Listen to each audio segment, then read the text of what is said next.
Magdala is a small village on the banks of the Sea of Galilee, and it's also the birthplace of Mary of Magdalene. The town is located about 4 miles from the site where Jesus carried out most of his public ministry. He would preach at several of the town's synagogues. At the end of the 1st century, a landslide buried the small town of Magdala, which had remained largely underground until 3 years ago, when workers of the Magdala Center made a surprising discovery.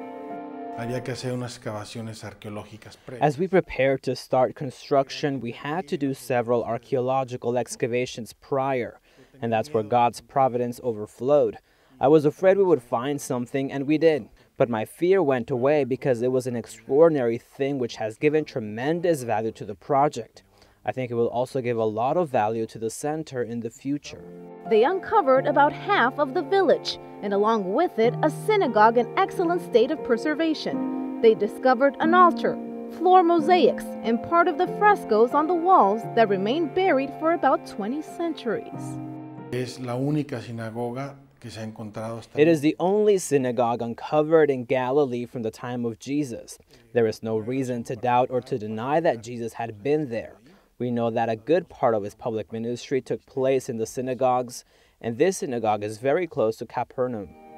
Along with the Pilgrim Center, workers are also finishing up their work in the city's church, which will eventually become another stop for visitors. Organizers hope that the Magdala Center on the banks of the Sea of Galilee will become not just an archaeological site. They would actually like to see it become a convention center to help preserve and deepen the understanding of the Christian doctrine, and also to take better advantage of all the visits that take place in holy places. The Holy Land is the 5th gospel that adds ambiance, adds color, adds distance, and adds life to the other 4. Really, of all the people that have gone to the Holy Land, and I've met thousands, they end up loving it. They want to return and bring their loved ones.